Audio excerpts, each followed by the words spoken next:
kader-kader PMDA. Kader PMDA itu sebetulnya apa sih, Bu? Di dalam PMDA itu apa, Bu? Konseling. Konseling bagaimana Ibu Fatayat NU ini bisa memberikan konselingnya kepada ibu-ibu yang lain yang memiliki bayi dan balita. Itu satu. Nah, kalau kita sendiri tidak menguasai, tidak pandai, bukan masalah, tidak menguasai dan tidak mencintai pekerjaan kita sebagai kader PMD, tidak bisa. Ibu yang ada di ruangan ini sekabupaten Malang ya, pimpinan anak cabang, paling tidak ibu mampu untuk bisa memberikan yang terbaik. Tadi masalah kesehatan di wilayah ibu-ibu semuanya. Oke, kita satu jalur, satu frekuensi pemberian makan bayi dan anak. Kami juga melakukan pelatihan kepada nakes tenaga kesehatan di semua puskesmas se-Kabupaten Malang. Ada berapa, Bu? 25 puskesmas se-Kabupaten Malang. Oke. Kemudian ada berapa coba? Posyandu kita ada 1231. Oke. Kemudian ada lagi PKD atau puskesmas pembantu juga adalah PKD juga ada. Jadi banyak sekali fasilitas kesehatan yang ada di Kabupaten Malang. Betul ya, Bu Bidan ya. Bu Bidan juga dulu kan bidan desa ya. Bidan desa mana ya, Bu? Wanaksari. Sekarang sudah ditarik ke bidan KB, fungsi KB, perkabian. Kalau tanya-tanya masalah KB, video next. Nah, ketika kita bicara stunting dan stunting, sebetulnya ini di mana sih, Bu, letak stunting? Sing janjane iki. Dari mulai 2000 stunting itu ya kayak launchingnya 2018 ya, 2017. Jadi ada kegiatan-kegiatan germas, kemudian ada kegiatan-kegiatan yang lain. Tentunya Bapak, Ibu-ibu, teman-teman semuanya itu harus tahu. Jadi perpresnya itu nomor berapa sih? Itu harus tahu terkait dengan masalah stunting. Nah, saya beri di mana ya? Nah, kalau kita melihat teman-teman semuanya biar tahu sebetulnya arah kebijakan, mungkin bukan ranahnya, tapi paling tidak mengetahui sebetulnya kenapa sih stunting itu seluruh Indonesia itu berbicara, bukan hanya ke Malang tok, bukan hanya Tegal, tapi seluruh Indonesia. Ya, ada 534 kabupaten kota se-Indonesia yang menyampaikan program, dan ada program nasional. Kita masuk program nasional, ada RAM-nya, rencana aksi nasionalnya, kan pasti gitu ya namanya kalau kegiatan. Dan BKKBN itu memegang kendali yang di pusat. Jadi Kementerian Kesehatan, kementerian yang lain di bawah kendalinya dari BKKBN pusat. Dr. Hasto Wardoyo di sana. Jadi BKKBN yang megang. Nah, kemudian saya sampaikan lagi ya, biar tahu nih jalurnya. Kemudian tim percepatan penurunan stunting namanya TPPS Kabupaten Malang diketuai oleh Bapak Wakil Bupati.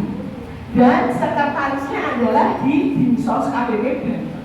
Dulu sebelum 2022 memang sekretarisnya di Dinas Kesehatan.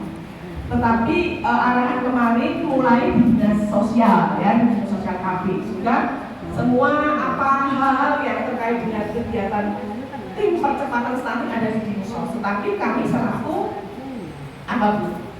teknisnya. Kemudian lagi teman-teman tahu tidak pencegahan intervensi apa yang dilakukan di stunting ini? Intervensi apa saja, Bu? Saya biasa nih, Bu. Apa semuanya? Intervensi apa? Ibu-ibu semuanya. Ayo, di stunting itu ada 2 intervensi spesifik dan sensitif. Itu harus tahu dulu. Nanti ketika ditanya dari puskesmas, ini kan masing-masing cabang nih, Bu, ada berapa intervensinya? Ada 2, secara spesifik dan secara sensitif. Kalau spesifik itu miliknya Dinas Kesehatan 30%. Contohnya PMDA, ada asesori pelatihan, kemudian ada ANC, antenatal care, kemudian ada pemberian tambah darah dan lain sebagainya. Kegiatannya ke puskesmas lah, intinya kayak gitu. Orang-orang tenaga medis, gitu ya, tenaga kesehatan. Kemudian kalau sensitif itu apa sebetulnya? Sensitif itu yang mendukung penurunan stunting itu saja, bukan hanya kita yang bergerak, tetapi juga ada hal yang lain. Apa coba Bu sensitif? Ketika balita tersebut ibunya tidak punya jamban, nah itu sensitif yang bergerak, yaitu DPU. Rumahnya jelek ini sensitif, gitu ya. Berarti RTLH, rumah tidak layak huni, berarti dari perkim. Nah ini kok apa toh? Kok ini kok stunting terus? Oh, memang kondisi ekonominya menengah ke bawah. Nanti dari dinas sosial memberikan bantuan-bantuan sembako, kemudian apalagi banyak yang besar. Jadi seperti itu. Sensitif bukan miliknya stunting itu bukan miliknya dinas kesehatan atau orang-orang kesehatan. Nanti nggak selesai kalau hanya stunting dibawa oleh orang dinas kesehatan, tapi seluruhnya nyatanya ibu ada di sini. Cuma tusinya orang kesehatan dengan tusinya mungkin BOW lalu saja pada di sini adalah fakta yang PFU ada di apa tadi? Memberikan konseling ya. Justru konseling ini harus lebih banyak menguasai karena orang akan bertanya lebih ini lagi lebih luasa. Oke, ini kami akan sampaikan juga terkait dengan nanti ada apa Bu? Ada yang dari Amel nggak? Atau Sandi ada nggak Amel tadi? Sudah tahu terkait dengan bilang anting nggak? Bilang anting, gerakan penanggulangan stunting dengan cara yaitu aplikasi bilang anting namanya. Nanti buka saja, klik cek bilang anting apa namanya? Aplikasinya langsung bilang anting. Nanti dibuka ya. Harus semua PAC se-Kabupaten Malang kudu ngerti bilang anting, ya, setuju ya? Oke. Kebijakan yang PJMM, yaitu apa? Cakupan kesehatan secara keseluruhan. Oke. Apa pelayanan kesehatan dasarnya? Kesehatan ibu bayi dan balita, ya, reproduksi, apa hormon kematian ibu dan bayi. Angka kematian ibu, tahu Bu? Angka kematian ibu di Kabupaten Malang tahun 2022 ada berapa? 11 ibu yang meninggal. Tahun 2021 berapa? 32. Tahun 2020 berapa? Angket 60. Kemudian tapi alhamdulillah sekarang sudah tambah berkat apa? Semuanya bergerak begitu. Angka kematian ibu lah. Gue bisa meninggal Bu? Iya banyak. Apa namanya? Alasan-alasan, dasar-dasar, kemudian penyebab dan lain sebagainya itu banyak sekali. Oke.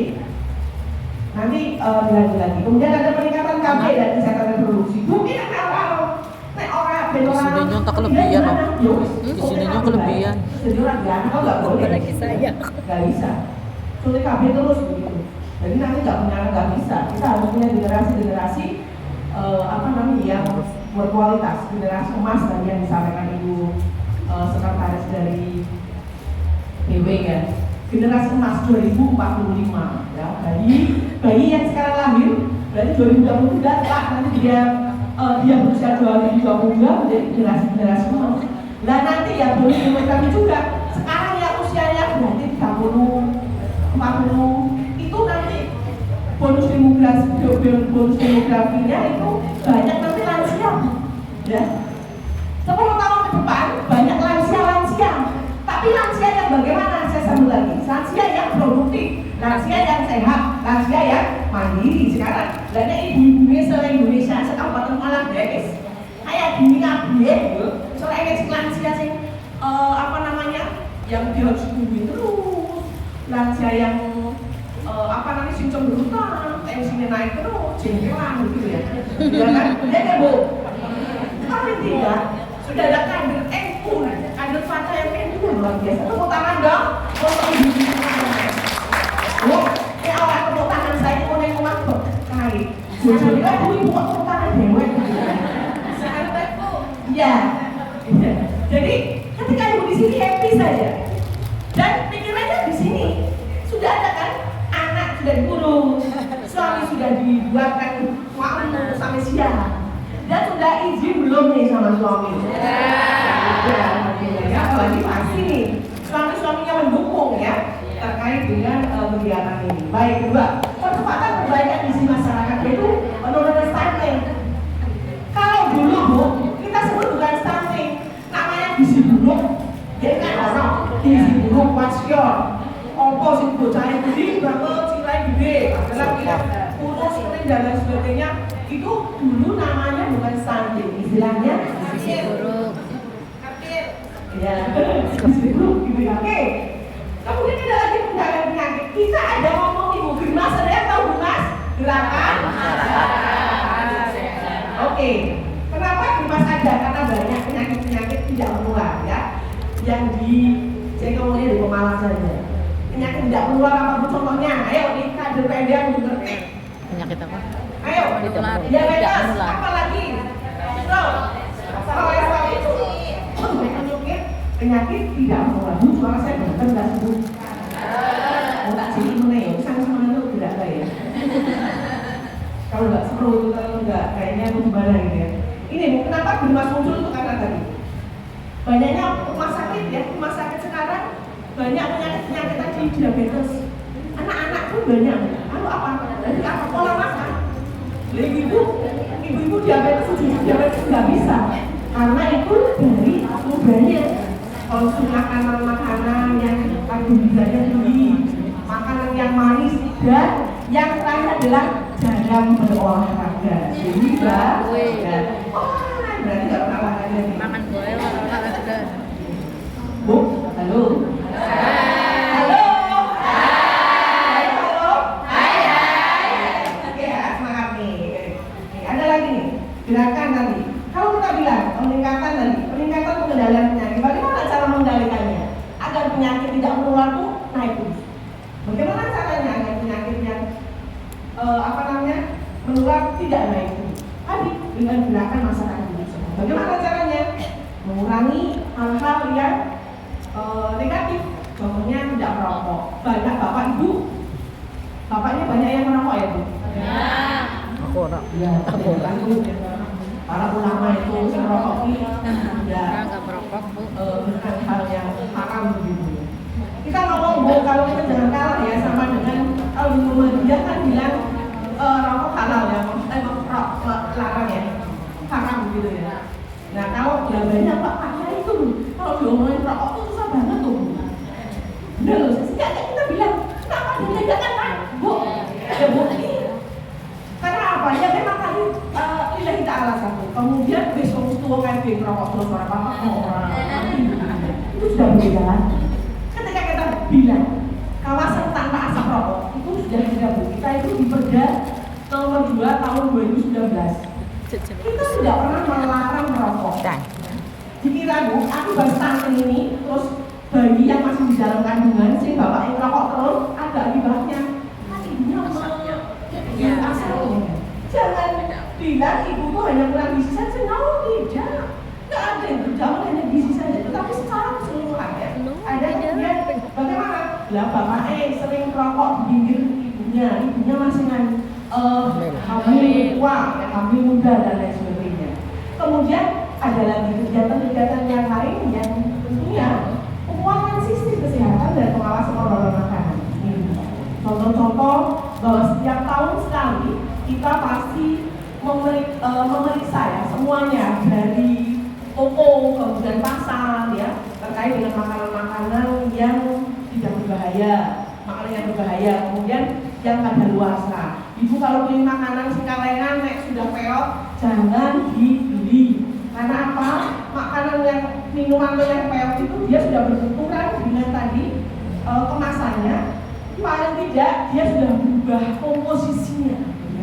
Itu karena benturan. Benturan itu pun memberikan dampak juga terkait dengan masalah nutrisi ataupun kondisi makanan yang di dalam kaleng.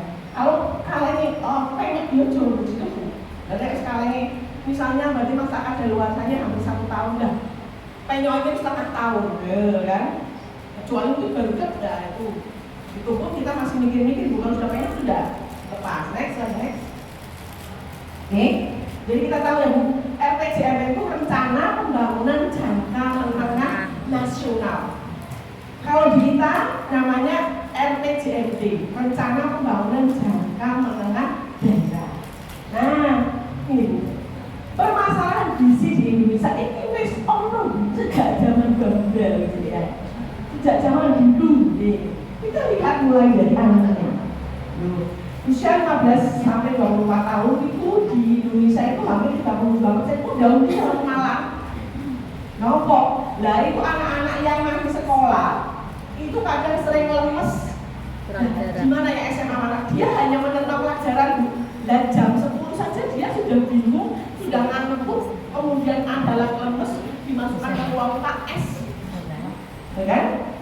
Itu tandanya berarti dia kekurangan apa darah, anemia. Makanya kita ada program pemberian tablet tambah darah. Ada tidak dari partai itu memberikan tablet tambah darah? Belum. Berarti nanti kalau tablet tambah darah harus bekerja sama dengan Puskesmas. Nanti NU mengadakan kegiatan Puskesmasnya dijak. Mungkin di NU sudah ada pemberian tablet tambah darah.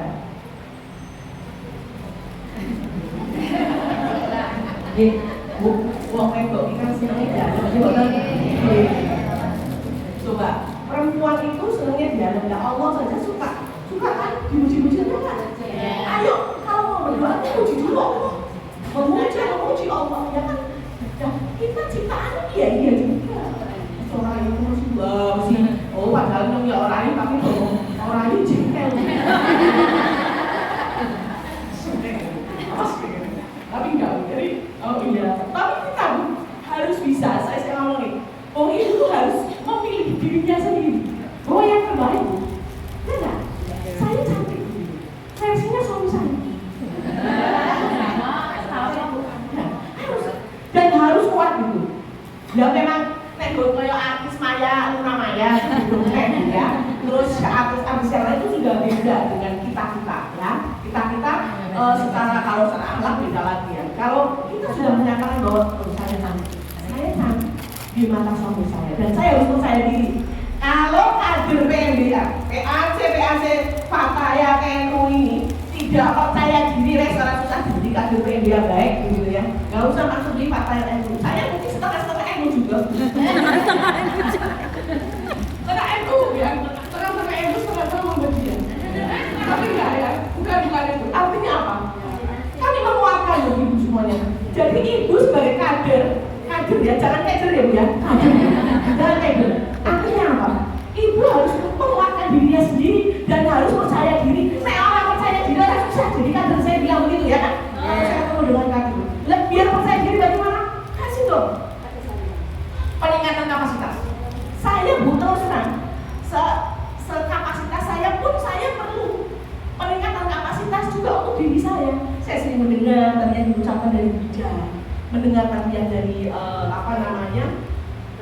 wilayah PW, kemudian teman-teman saya mendengar sejauh mana sih? Ada yang lupa, ada yang tidak masuk. Nah itu kita gabungkan. Sama halnya kita bukan yang paling hebat. Apa sebuah jabatan itu nggak ada artinya ketika kita tidak bermanfaat untuk masyarakat, untuk orang lain. Nggak ada. Lah gue pintar gue gitu ya. Nggak bisa. Kasih teman-teman. Kalau sebenarnya kasih. Ada juga banyak. Misalnya di teman-teman kami saya menyatakan dan pelatihan kasih saya ilmunya orang tangan diri mual lah kalau mau makan semua ya materi kasih kan saya bilang kayak gitu nggak ngapain kalau ilmu tuh dicepat diri ya saya pecah gitu ya si ini seorang kuat gitu usia 14 tahun 26 tahun nah 38% itu belum minta tambah darah dalam jumlah yang cukup sehingga akibatnya apa? Jadi ibu hamil kekurangan energi kronis itu kemudian apa? Jadinya nanti wasting ya berat badan bayinya itu tidak bisa naik tinggi badannya kemudian lagi satu Coba dilihat ibu ya. Tapi stunting tidak identik dengan pendek ya Bu? No, tidak ada. Tidak ada stunting itu identik dengan pendek. Tahu Bu, coba itu pendeknya luar biasa. Tapi dia cerdas, pintar cari uang kan? Ya. Jadi apa di situ? Ya selain memang stuntingnya itu nanti kita bicara masalah kecerdasan dari segi HPK ini. Satu dari 7 macam mengalami apa? Overweight, gemuk begitu ya. Berat badannya, saya termasuk mungkin overweight, tapi saya kan bukan remaja, sudah mbahnya remaja kan. Jadi lah overweight begitu ya. Artinya bahwa overweight itu sebetulnya kita memang sebetulnya harus menjaga pola makan. Pokoknya nggak makan malam saja, atau mungkin ngemil yang